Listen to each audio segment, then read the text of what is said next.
C'est parti? Ça a l'air d'être bon, oui. Non, Joël. Bac, pardon. Déjà, ça commence mal. Alors, Bac, Joël, je suis un homme. Activité artisan, apiculteur. Natif, oui. Et tranche d'âge 51-60. Comment percevez-vous votre territoire de vie? À la fois sa géographie, ses paysages, ses particularités et les émotions et sentiments qui vous inspirent. Alors, donc, comme j'y suis né, j'y suis plus peut-être attaché, je sais pas. En tous les cas, bon, la géographie, je trouve que voilà, c'est assez doux et à la fois,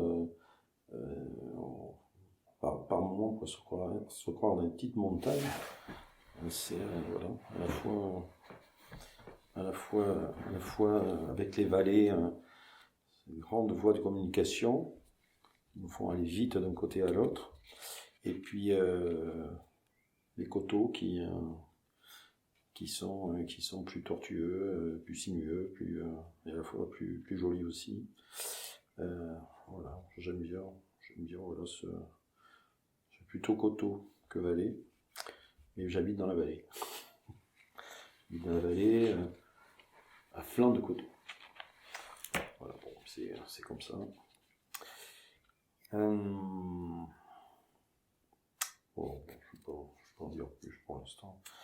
Notez entre 1 et 10 la qualité de votre vie ici. Je mets 8. Allez, on va dire 8. Alors, quels sont les événements marquants et inspirants de ce territoire? Cela peut être un personnage inspirant, un moment historique ou anecdotique, ou quelque chose de plus invisible. Oh.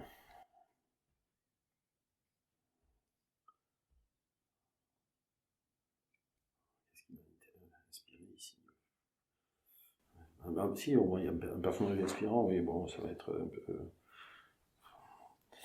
Si, Francis Cabrel racontait peut-être pas mal dans ma jeunesse, ça fait une certaine période de ma jeunesse, ouais. Ça a été très inspirant, c'est peut-être ce qui m'a fait revenir, hein. Il parle des murs de poussière, et le retour, après avoir fait s'être éloigné de sa maison et d'y revenir, voilà, et on s'y brûle les yeux. Voilà, ça c'est peut-être voilà, un personnage qui m'a, on dirait, inspiré. Voilà. Alors un moment historique ici, peut-être le Moyen-Âge. Je suis très attaché à cette période. J'ai un peu travaillé quand j'ai été avec Chemin de Traverse, une période de mon retour dans les années 90 où on a organisé de l'animation autour des sports, loisirs et culture. Et j'avais organisé un rallye médiéval. Et oui, et puis on était très branchés, très branchés l'histoire des Templiers, de Qatar, en fait, cette période-là, qui a marqué notre territoire ici. Voilà. Ouais, puis bon, c'est aussi la terre de mes aïeux, les paysans. Et c'est une période que j'ai bien aimée, enfin que j'ai encore plus aimée d'ailleurs. C'est celle de mon enfance, quand je venais revoir mes grands-parents l'été, et on avait vécu avec mes cousins des grands moments voilà, de folie. Enfin, on va pas dire de folie, mais on était jeunes, et enfin, on était très jeunes, on était enfants, et notre enfance a été très... Alors on a des très grands souvenirs, tous, des périodes qu'on passait chez ma grand-mère, à Gazelle, donc, avec des balades dans la colline, voilà, les jeux sur les cabanes qu'on organisait dans la grange, enfin voilà, ces grandes fêtes de famille où on était une trentaine à table, enfin ces grands moments qui rappelaient un peu les temps un peu passés, hein, les années d'après-guerre où les paysans faisaient des corvées ensemble et ils faisaient de grands repas et grosses fêtes. Et voilà. Ça a été un moment très, très important dans mon enfance. Alors, si ce territoire était une personne, quels seraient ses traits physiques, de caractère, de personnalité et son état d'esprit?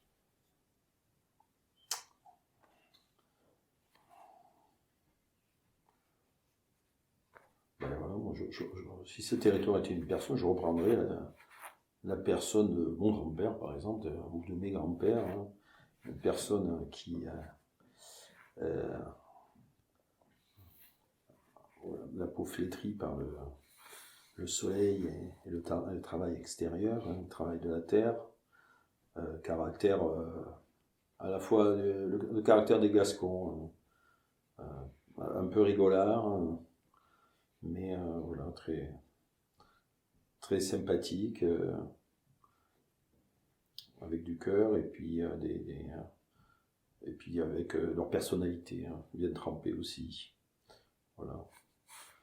Voilà, je pense que voilà, ce territoire, il a été quand même façonné par ces hommes de l'agriculture, hein, et ça fait que très peu de temps en fait qu'on a perdu ça. Ça fait depuis, disons, cette culture élevage qui a eu cours jusque dans les années 70. Elle est encore présente dans nos paysages. Et même si ces hommes ont disparu, il reste encore la mémoire.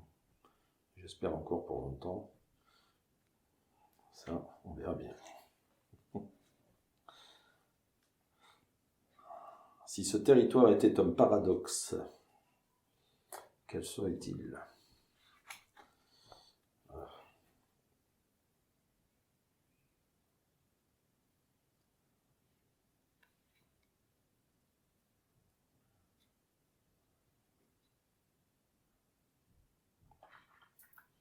Alors ça, c'est un peu plus compliqué.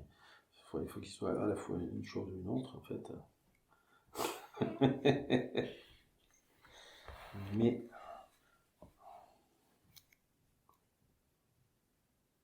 bah, je dirais, bon, je le vois un peu comme un territoire c'est un territoire de passage, en fait, de transit, et, et aussi de personnes ancrées, quoi. Peut-être ça aussi. Il y a celles qui ont pris racine et puis celles qui sont de passage. Parce qu'on est quand même entre Bordeaux et Toulouse, et il y a toujours eu des... Il y a à la fois des gens qui arrivent, des gens qui repartent. Il y a l'attraction en fait des deux cités, enfin, des grosses cités comme Bordeaux et Toulouse, où les jeunes partent en finale. Et de l'autre côté, on a les néo-ruraux qui arrivent. Alors bon, voilà, je ne sais pas si c'est un paradoxe, mais c'est en tous les cas, voilà, il y a ce croisement aussi entre les jeunes qui partent et les néo-ruraux qui arrivent et qui sont plutôt plus âgés que les jeunes qui partent quand même. Voilà. Si ce territoire avait un secret, quel serait-il?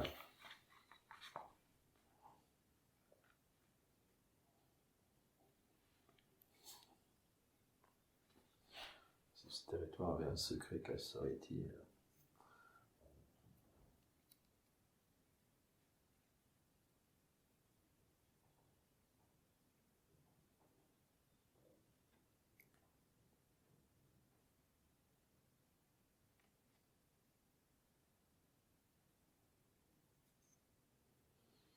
Ouais, enfin, c'est la douceur de vivre, mais bon, est-ce que c'est un secret? Je ne sais rien. Bon, c'est ça.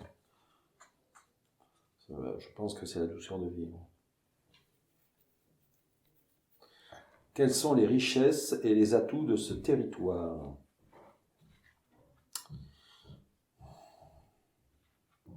Bah déjà, richesse, c'est des richesses agricole. En fait, on est quand même le jardin, on a été le jardin de la France longtemps, on est encore le jardin de la France. Il y a, au niveau de l'agriculture, on a à peu près toute la palette de ce qui peut être produit, aussi bien en termes animal que végétal.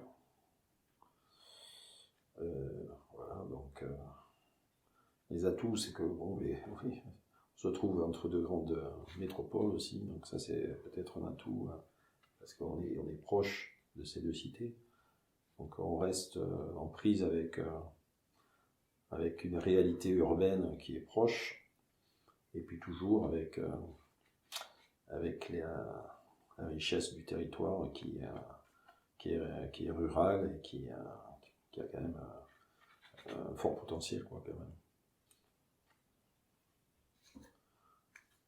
Alors, qu'aimez-vous faire ici et que ne pourriez-vous pas faire ailleurs? Alors, qu'est-ce que j'aime bien faire ici? Moi, j'aime bien vivre ici. Est-ce que je pourrais vivre ailleurs? Je pourrais vivre ailleurs, mais c'est quand même quand on... Enfin, moi, j'ai vécu en ville. Quand j'ai eu le choix entre le choix de vivre ici ou de vivre en ville ou à la campagne, ici, j'avais pratiquement les mêmes possibilités culturelles, festives qu'en ville, qu'à Bordeaux, puisque j'étais à Bordeaux. Mais ici, on a plus d'espace. On peut faire facilement des rencontres avec plein de monde qu'on aura difficilement en ville parce que on est plus confiné au final. On va se retrouver peut-être même dans des... On n'a pas d'espace en ville pour se retrouver comme on se retrouve ici, où on va chez l'un chez l'autre facilement. On a de suite de la place, de l'espace. On peut faire des fêtes, des repas beaucoup plus importants. On a le temps aussi de flâner dans les jardins. Voilà, on a voilà, le fait d'avoir cet espace permet d'avoir une vie beaucoup plus tranquille. Bordeaux, quand je travaillais à Bordeaux, c'était la galère le matin, c'était des bouchons à ne plus finir. Ici, en un quart d'heure, on a fait 20 bornes. À Bordeaux, il me fallait 1 heure. Et encore à l'époque, aujourd'hui. Et aujourd'hui, c'est quasiment impossible. Enfin, il y a on a l'espace compressé en ville. On a l'espace compressé. Ici, on a l'espace dilaté. Et je pense qu'on a plus de temps ici, justement, parce qu'on a cet espace dilaté, parce qu'on perd moins de temps qu'en ville. On est toujours en train de courir, parce que, justement, cet espace compressé nous empêche d'aller vite, au final.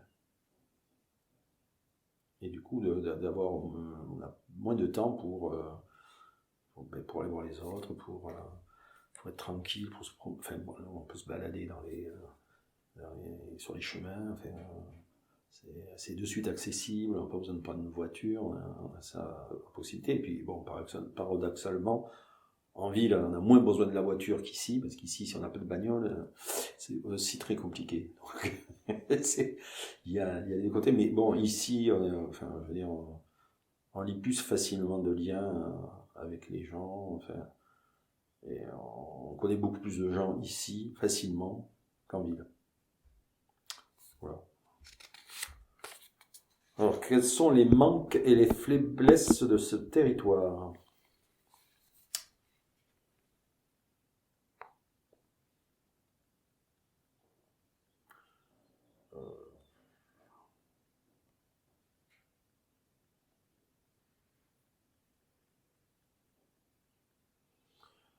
Les faiblesses, peut-être qu'il manque un peu de travail, mais bon, ça...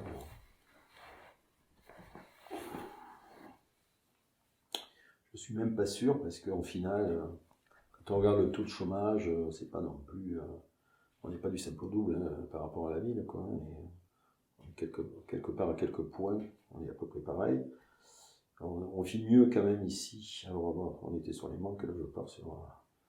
Les manques, il faut que je trouve les manques et les faiblesses. Mais j'ai du mal à en trouver. J'ai du mal à en trouver parce que.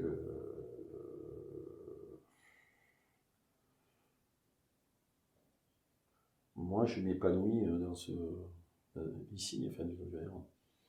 Je n'ai pas forcément de manque. Qu'est-ce qui me manquerait ici? Pas grand-chose, quoi. Non. Bon, pour moi, il n'y a pas de manque. Alors, qu'aimeriez-vous pouvoir y faire que vous ne pouvez pas faire ici? Et qu'est-ce qui vous en empêche? Pourquoi?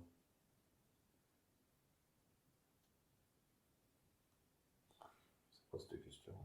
Y faire. Est-ce qu'il y a des activités que tu peux pas faire ici que tu aimerais bien pouvoir faire? Ah oui, c'est pas aussi par rapport aux faiblesses, au manque, c'est la suite en fait. Pour la faire ici, vous ne pouvez pas y faire.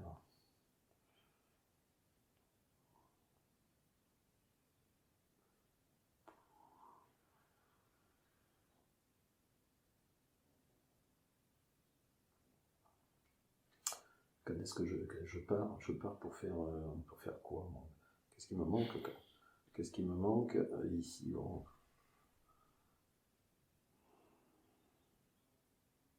Disons que, je peux dire, ouais, les musées, et bon, les musées, je prends un TGV, en 3 heures, je suis à Paris. On ne peut pas dire que ça me manque. J'ai un gars de Paris qui va aller au musée, qui habite en banlieue, il mettra 3 heures pareil. Donc, au final, qu'est-ce qui. On peut pas. Enfin, bon. Disons que moi, il n'y a pas grand-chose qui va. Alors, si, à la limite, ce que je trouverais bien, si j'habitais en montagne, c'est que je pourrais mettre des ruches dans des endroits quand même moins hostiles.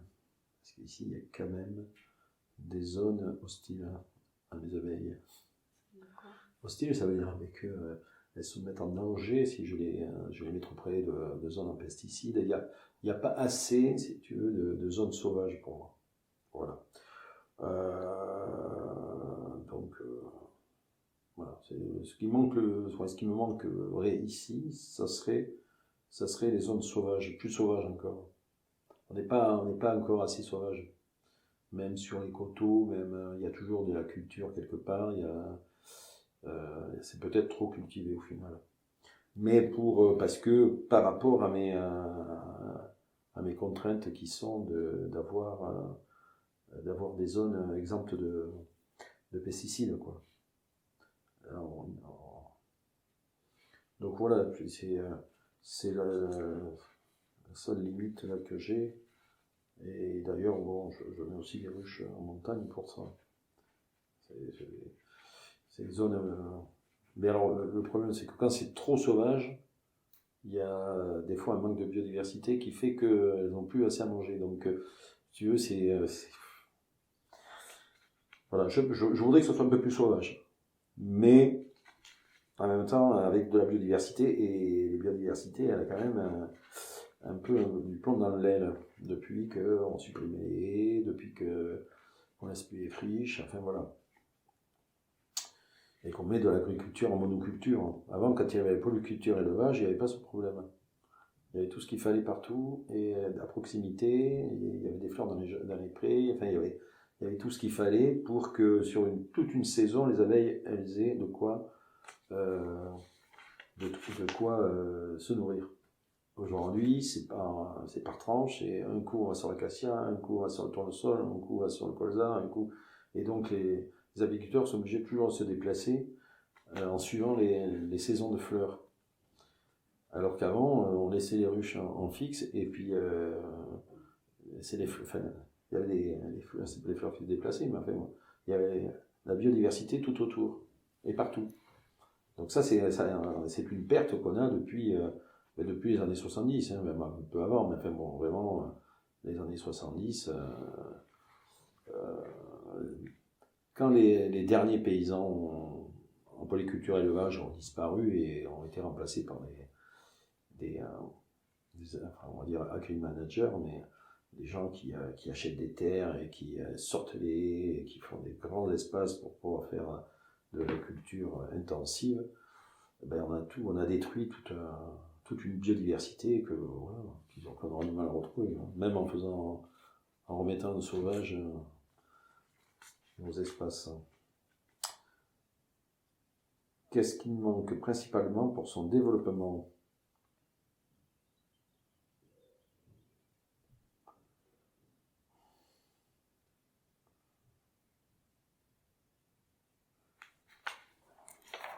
Alors, qu'est-ce qui manque pour son développement? Il manque...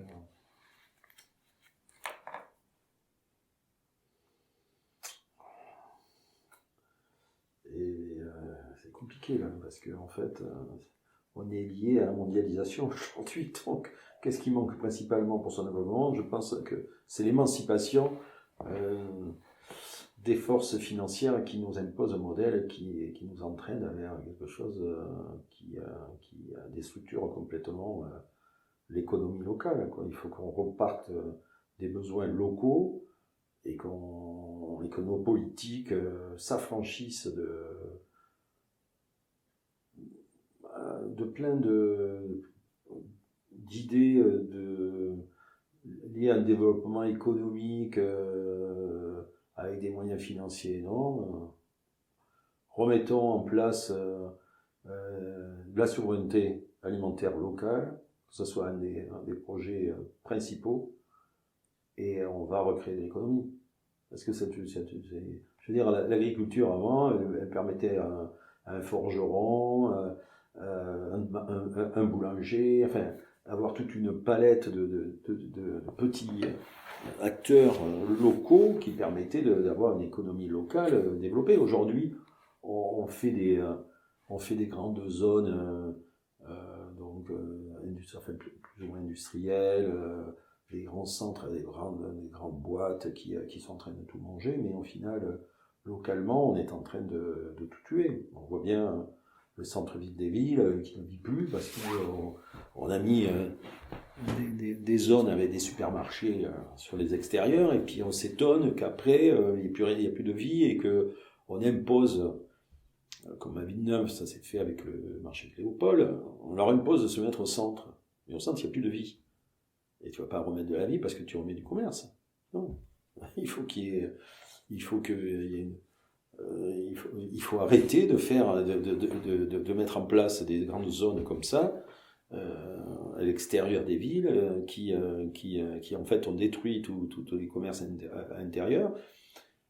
Et c'est pas un coup de baguette magique qu'on va remettre les choses. Il faut repartir je pense, de la souveraineté alimentaire, donc de remettre, alors pas forcément sous les formes qu'on avait avant, hein, pas sous la forme les paysans, c'est terminé, hein, on n'est plus là, mais d'en faire un vrai service public, quoi. Je veux dire, on nettoie bien les voiries, on fait des routes, mais pourquoi on ne ferait pas des jardins? Pourquoi on ne mettrait pas, par rapport à un territoire, on décide que on va d'abord se nourrir, avant de faire des routes, des maisons et machin. On décide de se nourrir, et à partir de là, on met en place des politiques qui vont nourrir localement les gens. Donc on peut le faire par exemple sur la CAGV. Je veux dire, on a, je sais pas, il y a une quinzaine, on va dire 30 000 peut-être habitants, je sais pas combien, 30 40 000 habitants peut-être sur l'agglo. Et on nourrit 40 000 habitants. Qu'est-ce qu'on fait? On a des terres, au lieu de faire des zones industrielles, on remet des maraîchages, et puis on met en place des ateliers de transfo, voilà. Alors après, ça va peut-être quelque part amener quelques crises justement là-dedans, mais on peut se resservir de tous ces acteurs qui savent faire et réorganiser. Moi, il me semble qu'il faut réorganiser les choses, et le développement doit démarrer par la base, c'est-à-dire l'alimentation. Reprendre la souveraineté alimentaire, et puis et refaire, et ne pas laisser les industriels mener la danse, Parce que si on laisse les industriels mener la danse, on va vers de l'agriculture verticale maintenant. Hein. On est complètement dans leur sol, on fait des grands immeubles et on va produire des salades, des fraises et des machins. Mais bon, est-ce que c'est ça qu'on veut? C'est pas l'alimentation que je veux, ça, moi. Du hors-sol, industrialisé, sans goût, non issu du terroir, je vois pas l'intérêt, quoi. Donc voilà. Je pense qu'il faut relocaliser et commencer par notre alimentation et en faire un service public voilà, de première importance. Alors, une idée, même folle ou irréalisable pour amorcer une dynamique de mieux vivre ici. Bon, ben, j'en ai un peu, c'est pas une idée folle, hein, ce que je viens de lancer, mais bon. Moi, il me semble que ça permettrait de lancer la dynamique, alors pour mieux vivre, mais c'est surtout pour vivre avec de la... Parce qu'aujourd'hui, on est quand même très fragilisé mais on le voit par les approvisionnements qui nous viennent de l'extérieur, notamment le blé, et que on n'est pas à l'abri d'une famine, quoi. Je veux dire, aussi fou que ça puisse paraître, 80% du blé qui est produit dans une zone qui est aujourd'hui en guerre nous entraîne vers une famine, quoi. Et on l'a pas vu venir, quoi. Et le problème, il est là, c'est que le mieux vivre ici, c'est d'abord vivre en paix, et vivre en paix, c'est avec des ventres bien remplis, parce que s'il n'y a plus des ventres bien remplis, alors que nous sommes dans un jardin, c'est un des jardins de la France, s'il n'y a plus à manger, le mieux vivre, il va disparaître rapidos. C'est parce que c'est pas les paysans, enfin les agriculteurs d'aujourd'hui qui font du maïs, du tournesol, des céréales sur des centaines, même des milliers d'hectares, qui vont nous nourrir. Hein. Cela, ça va pas faire à manger. Un jardin, ça va pas le faire. Hein. Par contre, bon, passer le tracteur et récolter, ça va faire. Mais c'est la seule chose qu'ils savent faire. Ils ne seront pas capables, et c'est les gens qui vont en plus aller acheter à manger dans les supermarchés. Ils ne font pas leur jardin. Donc, moi, le mieux vivre, c'est ça. Il faut que mieux vivre, c'est être en paix, c'est avoir à manger convenablement pour tout le monde. Et pas laisser les gens sur le carreau, quoi. Alors, évaluer entre 1 et 10 le niveau de développement de ce territoire d'un point de vue social, économique et culturel par rapport à d'autres territoires de France. Alors, le point de vue social, je dirais qu'on n'est pas loin de... Je dirais 8, hein, économique, bon, 8 à 6, culturel... on va dire qu'on est à 5. À peu près, quoi. Même s'il y a la maison forte. Et heureusement qu'il y a la maison forte. Alors, notez entre 1 et 10 les problèmes de ce territoire. 1 correspondant à un peu de problèmes ou peu graves, et 10 beaucoup de problèmes ou graves. Donc, qu'est-ce que je vais dire? Les problèmes de ce territoire. Alors, j'avais pas eu beaucoup de problèmes, mais bon. Bon, après, je vais revenir sur mon histoire, mais bon, c'est un peu mon dada aussi.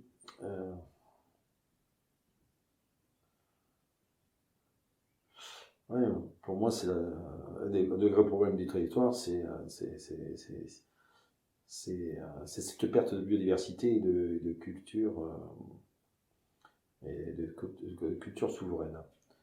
Et là, on n'est pas bon. On n'est pas bon, même si c'est pas catastrophique, puisqu'il y a quand même pas mal de diversité de production. Mais le problème, c'est que les acteurs sont tous pratiquement en monoculture. Et donc, très peu résilients. il suffit qu'il y ait un problème sur un marché, quoi. Et puis, ils peuvent s'effondrer, quoi. Donc, on n'est pas résilient. Donc là, sur la résilience, je dirais que voilà, alors je l'ai noté, je sais pas, sur deux, enfin, je sais pas ce que je vais mettre là. Correspond à peu de problèmes. Enfin, oui, non, moi je dis que c'est un gros problème. Et cette souveraineté résilience, ouais, je le mets à 8. C'est quand même un des plus gros problèmes. Voilà, bon, je vais pas en chercher d'autres. On va rester sur celui-là. Avec quelle personne ou quel projet pensez-vous pouvoir développer ce territoire? Pourquoi? Alors, justement, je suis en train d'essayer de développer des projets de pôle alimentaire à Terra, avec une association donc, qui se trouve à Tournon, qui va remettre en place de la souveraineté et la résilience sur le territoire, avec la mise en place d'un revenu d'autonomie aux personnes qui y habitent, payé en monnaie locale, qui permettra donc de développer ce territoire de façon locale. Donc voilà, donc c'est le projet. Alors, l'idée c'est de faire, on est sur 4 hectares à Lustrac, avec un pôle à l'éco-construction, un pôle alimentaire, des habitats légers pour donc accueillir des stagiaires, qui seront donc ces bâtiments construits par l'écolieu, enfin le pôle d'éco-construction. Et nous alors moi je suis plus particulièrement sur le pôle alimentaire, et sur ce pôle alimentaire on fera sur 1 hectare à peu près de l'expérimentation. On va essayer de faire de la distribution avec les producteurs qu'on aura autour, en les incitant justement à revenir vers de la biodiversité et faire des cultures qui vont être souveraines pour l'ensemble du territoire. Donc ça c'est un travail qu'on est en train de mettre en place. Donc avec ce système de panier, on va appeler un panier résilient si on veut. Et on fera aussi une zone d'atelier de transformation qui sera dédiée à la fois à la transformation de produits issus donc des producteurs qui sont autour, alors soit pour leurs propres débouchés, soit sur des débouchés que nous on va créer, soit pour aussi ne pas limiter les gâchis, c'est-à-dire les pertes, plutôt les faire transformer pour pouvoir justement pouvoir les commercialiser et les distribuer après. Voilà, avec un pôle aussi, dans ce pôle alimentaire, il y aura aussi une petite épicerie dédiée donc aux habitants locaux et un restaurant. Donc qui sera lié au pôle alimentaire pour à la fois la conception des recettes, l'appel à la production et puis voilà.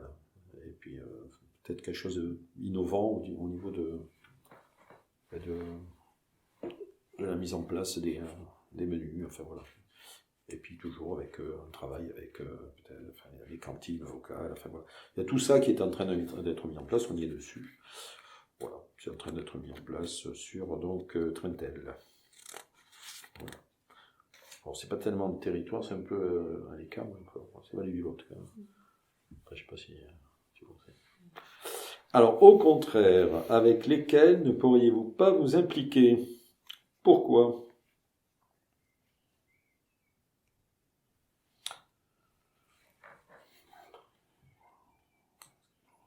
Bon, moi, je ne vais pas m'impliquer.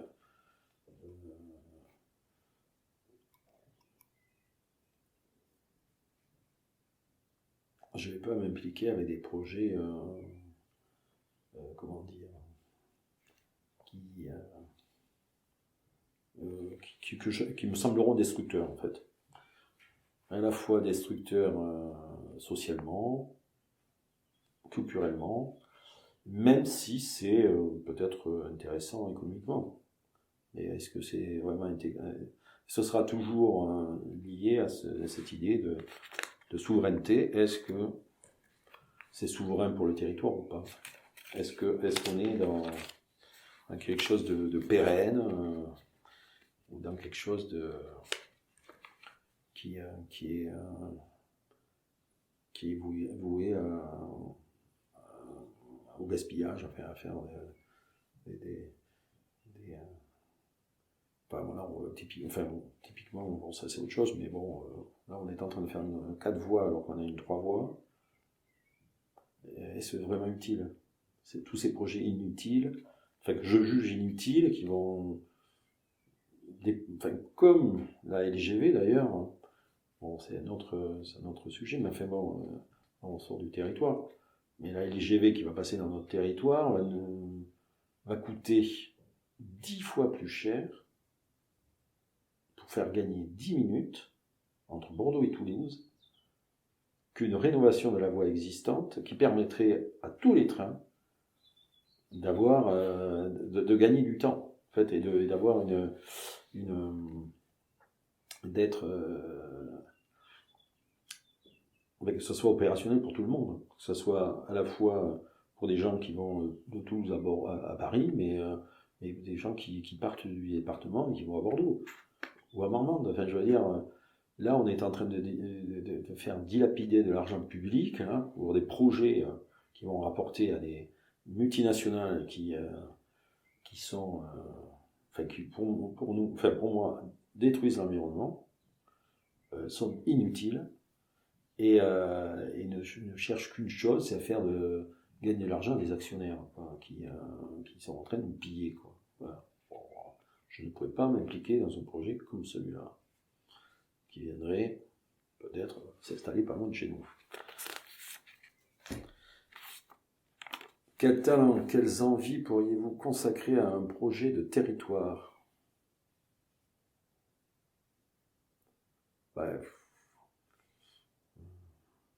Disons que, voilà, bon, j'en ai parlé, mon projet, du projet dans lequel je suis avec Terra, voilà, mes compétences, c'est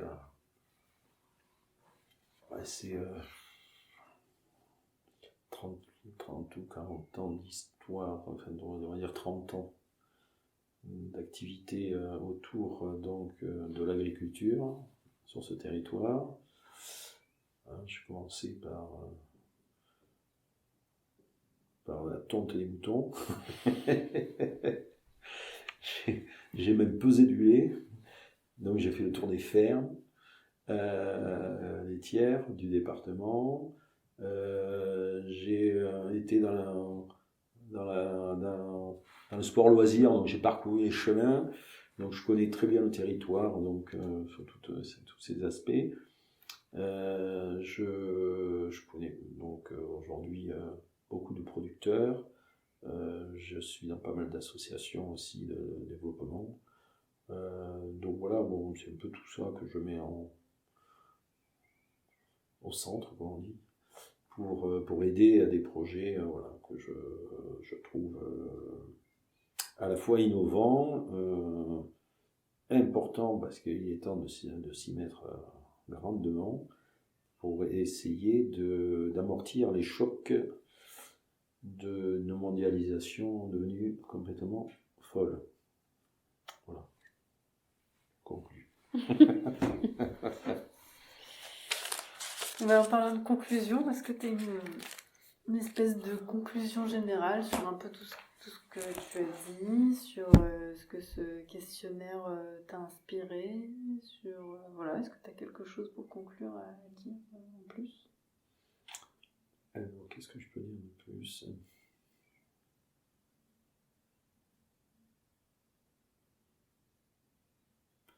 Oui, bon. Alors, est-ce que... les questions étaient, j'ai trouvé un peu redondant, mais en même temps, je suis resté un peu sur mon sujet. J'ai pas réussi à sortir de l'idée que j'ai en tête aujourd'hui, mais c'est aussi Aujourd'hui, l'instant T est une de mes préoccupations principales. Mes conclusions, voilà. J'espère que tous les acteurs que vous rencontrerez auront aussi cette volonté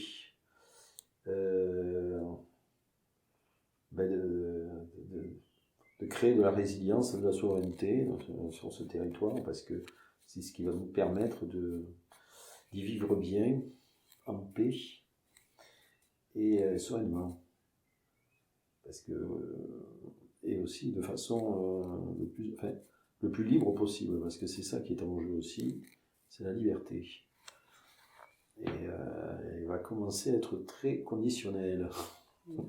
Surtout si on perd le contrôle parce qu'on perd le contrôle tous les jours de plein de choses, mais si on perd le contrôle de nos productions agricoles, qui de plus en plus nous sont imposées à la fois pour l'industrie, mais aussi par des normes soi-disant sécuritaires qui, au final, servent que les intérêts de l'industrie et les grands capitalistes qui sont derrière. En fait, on va vers une certaine destruction à la fois de la qualité de vie, mais de nos vies.